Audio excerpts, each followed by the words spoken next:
It was last year, about June, I think it was, of 2025, when President Trump signed a memorandum that basically revoked what former President Biden was trying to do. He was trying to fast track the dismantling of the four dams along the lower Snake River.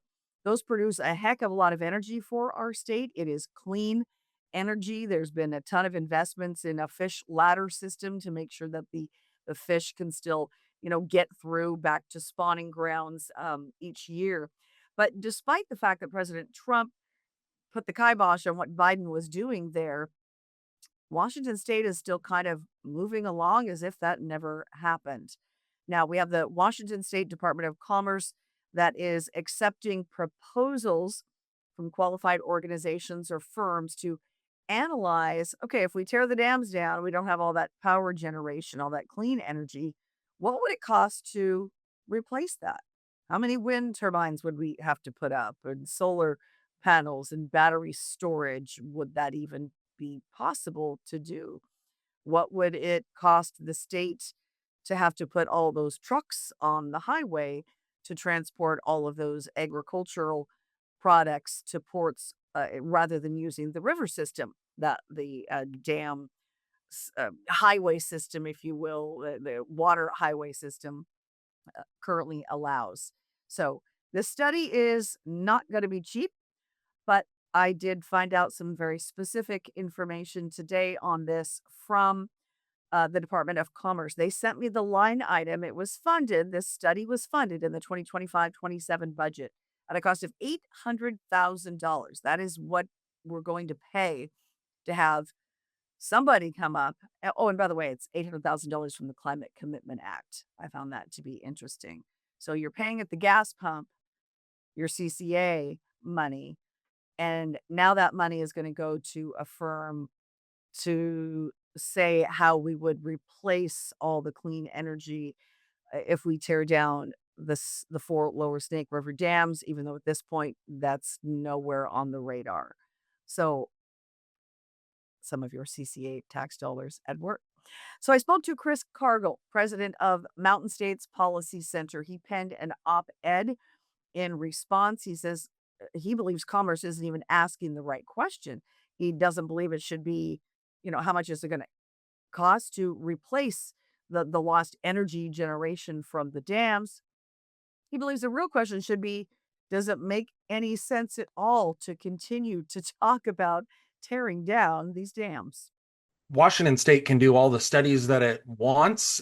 It can pass anything that it wants, but ultimately, this decision will be made by the federal government. So it essentially depends on the administration that is in place at any given time and what that administration feels it needs to do in regards to the dams. But the dams are very critical to the Northwest power infrastructure. And in a time where uh, we are looking under every couch cushion possible to see where we can get energy from. It is not a good idea to be removing the source of about 8 to 9% of the Northwest's energy. And not only is it energy, it's clean energy. It's energy that does not produce any carbon emissions. It's energy that is very clean in terms of air quality. And not only does it provide energy, but it also provides us the opportunity to get items to ports and to ship items up the river infrastructure of the Northwest.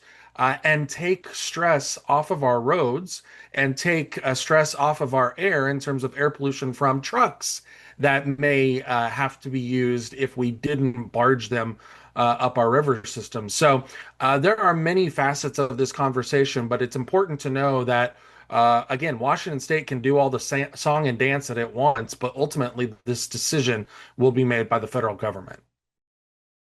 So those four hydroelectric dams in eastern Washington provide enough power for 800,000 homes in the state of Washington. Now, some of our native tribes over the years and some progressive groups that just don't like the dams, they call the dams the boogeyman, um, have complained about, does this harm our fish? It definitely disrupts fish migration, but from the onset of the construction of those 4 dams in eastern Washington, those fish ladders have been in place, and they've made some other upgrades over the years to make sure that as those fish come back each year, that, they have a safe path to get there. And all 4 of them have that. Again, I should say that I didn't name the 4 lower Snake River dams, but they are the Ice Harbor, the Lower Monumental, the Little Goose, and the Lower Granite. And again, all are equipped with U.S. Army Corps of Engineers designed adult fish ladders. I want to show you this short clip from a guy that I follow on YouTube. I find him to be fascinating. He's the armchair engineer. You may be familiar with him. He's been around for a long time. But I love he has a gift to sort of simplify some of these complicated engineering feats. And in this short clip, he's going to show you kind of how the fish ladders work on these dams. So right down here behind me, you can see the entrance to the fish ladder. The thing about adult migrating fish is that they want to get upstream. They've got this biological imperative to spawn, and they're gonna find a way upstream no matter what. As long as you provide an option for them to swim up past the dam, they're gonna get there. The trick is making sure that they have an easy way to find it and that the conditions are conducive for their needs. For example, the salmon are attracted to a particular speed of current. So the dam has special pumps to put a current out into the river that specifically attracts the adult fish to swim towards it. Once the adult fish find the channel, the hard part is basically over. They're gonna continue to swim upstream through the fish ladder until they reach above the dam. And one more clip then from Mountain States Policy Center President Chris Cargill on why replacing the energy generation from the dams with other clean energy options doesn't really make much sense, and he doesn't believe it's even feasible. They try to blame fish issues on the dams, which again, we've shown the research has shown that that's just not the case. And it is very difficult to get through to some of these people because they just have this preconceived notion that dams are bad and that we should just replace the dams with wind and solar. But the challenge with that, there are numerous challenges with it, but one of the major challenges is that we're not in a good place in the country to be depending on wind and solar. All you have to do is look outside in January and realize that we may not get the most sun and we may not have the most wind of any place in the country. And in order to replace all of the electricity that's generated from these dams, we're talking thousands and thousands of windmills or millions of acres of solar panels, and that is just not feasible. Even if it were feasible, you don't have the battery infrastructure right now to be able to store all that energy.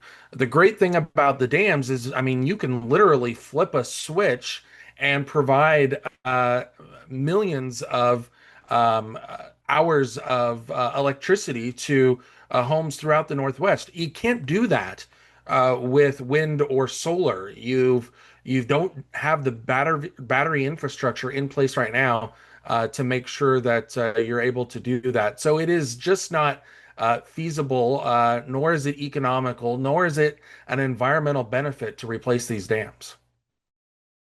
So I'm putting up an article on our Center Square Washington page today with a lot more information on this, as well as a link to the op-ed that was penned by Chris Cargill of Mountain States Policy Center.